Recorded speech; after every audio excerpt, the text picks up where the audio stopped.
Assalamualaikum warahmatullahi wabarakatuh. Sahabat sekalian, tahukah kita hari terakhir dari kehidupan Rasulullah Muhammad sallallahu alaihi wasallam? Anas bin Malik meriwayatkan bahwa tatkala orang-orang muslim sedang melaksanakan salat subuh pada hari Senin, sementara Abu Bakar menjadi imam, Rasulullah sallallahu alaihi wasallam tidak menampakkan diri kepada mereka. Beliau hanya menyibak tabir kamar Aisyah dan memandangi mereka yang sedang berbaris dalam saf-saf salat. Kemudian beliau tersenyum. Abu Bakar mundur ke belakang hendak berdiri sejajar dengan saf, karena dia mengira Rasulullah sallallahu alaihi wasallam akan keluar untuk salat dan menjadi imam. Anas bin Malik menuturkan, orang-orang muslim bermaksud hendak menghentikan salat karena merasa gembira dengan keadaan Rasulullah. Namun beliau memberi isyarat dengan tangan agar mereka menyelesaikan salat. Kemudian beliau masuk ke bilik dan menurunkan tabir. Setelah itu Rasulullah sallallahu alaihi wasallam tidak mendapatkan waktu salat berikutnya. Waktu duha semakin beranjak. Nabi sallallahu alaihi wasallam memanggil putrinya Fatimah. Lalu beliau membisikkan sesuatu kepadanya hingga Fatimah menangis. Kemudian Rasulullah mendoakan Fatimah. Setelah itu beliau membisikkan kepada Fatimah hingga kemudian Fatimah tersenyum. Di kemudian hari kami menanyakan kejadian ini kepada Fatimah. Fatimah menjawab, Nabi SAW membisiki aku bahwa beliau akan meninggal dunia. Lalu aku pun menangis. Kemudian beliau membisiki aku lagi, berisi kabar gembira bahwa akulah anggota keluarga beliau yang pertama kali akan menyusul beliau. Maka aku pun tersenyum.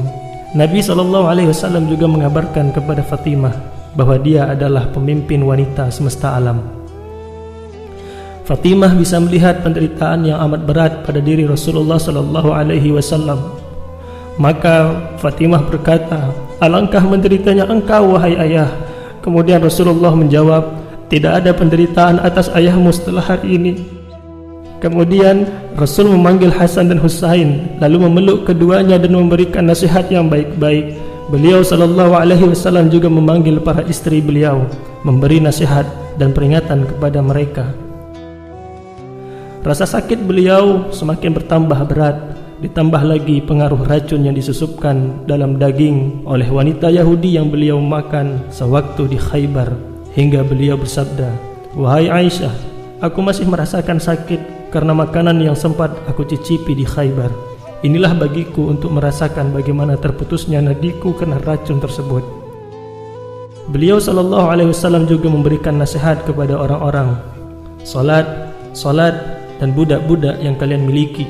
Beliau menyampaikan wasiat ini hingga beberapa kali dengan maksud perintah untuk memperhatikan dua hal ini. Saudaraku yang dimuliakan oleh Allah Subhanahu wa taala, tibalah detik-detik terakhir dari hidup Rasulullah sallallahu alaihi wasallam. Aisyah menarik tubuh beliau ke pangkuannya.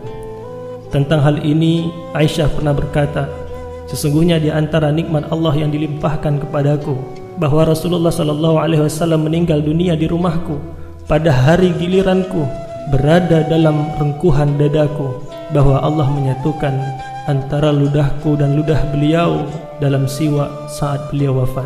Abdurrahman bin Abu Bakar masuk sambil memegang siwak. Saat itu aku merengkuh tubuh beliau. Kulihat Rasulullah melirik ke siwak di tangan Abdurrahman, karena aku tahu beliau amat sangat suka kepada siwak.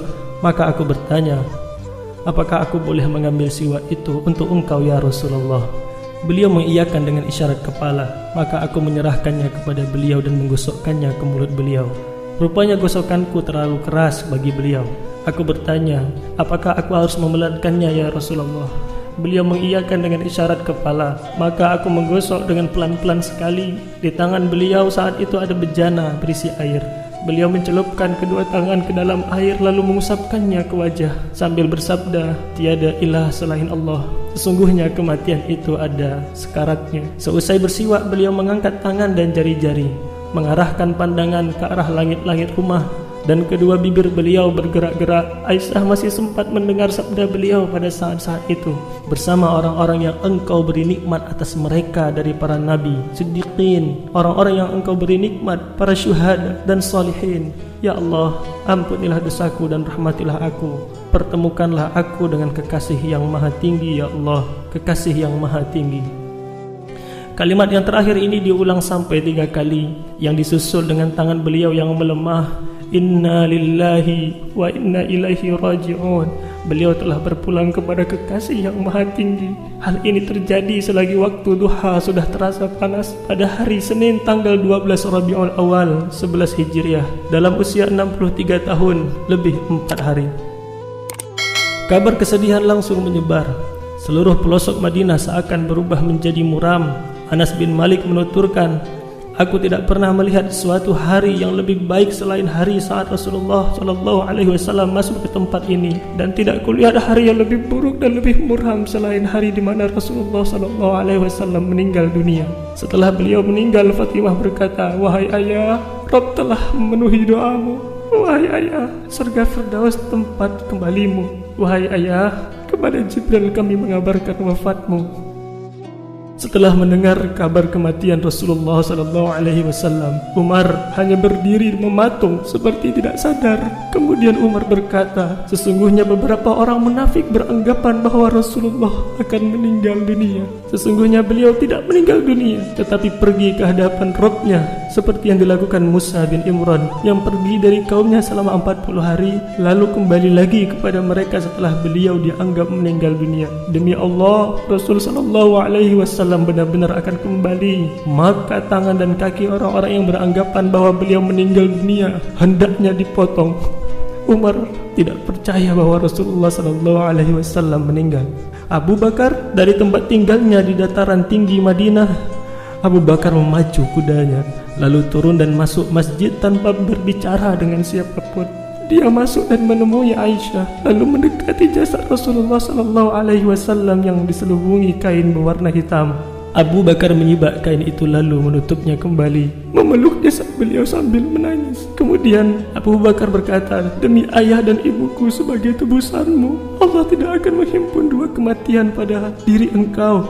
Kalau memang kematian ini sudah ditetapkan atas engkau, berarti memang engkau sudah meninggal dunia. Kemudian Abu Bakar keluar rumah. Saat itu Umar sedang berbicara di hadapan orang-orang. Kemudian Abu Bakar berkata, duduklah engkau wahai Umar. Umar tidak mau duduk. Orang-orang beralih ke Abu Bakar dan meninggalkan Umar.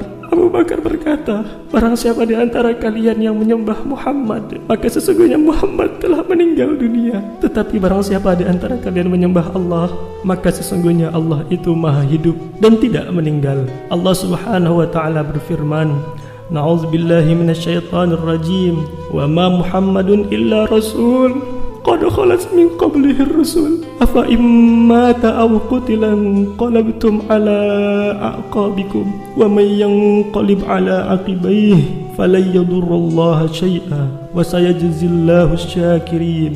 Ali Imran 144. Muhammad itu tidak lain hanyalah seorang rasul. Sungguh telah berlalu sebelumnya beberapa rasul. Apakah jika dia wafat atau dibunuh, kamu berbalik kembali murtad?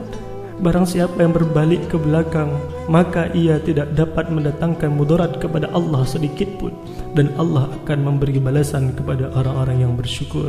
Ibnu Abbas menuturkan, demi Allah, seakan-akan mereka tidak tahu bahwa Allah telah menurunkan ayat ini hingga saat Abu Bakar membacakannya. Maka semua orang mempelajari ayat ini. Tak seorang pun di antara mereka yang mendengarnya, melainkan membacanya. Ibnul Musayyab menuturkan bahwa Umar berkata, demi Allah, setelah mendengar Abu Bakar membacakan ayat tersebut, aku pun menjadi linglung hingga aku tak kuasa mengangkat kedua kakiku, hingga aku terduduk ke tanah saat mendengarnya. Dan kini aku sudah tahu bahwa Nabi SAW memang sudah meninggal dunia.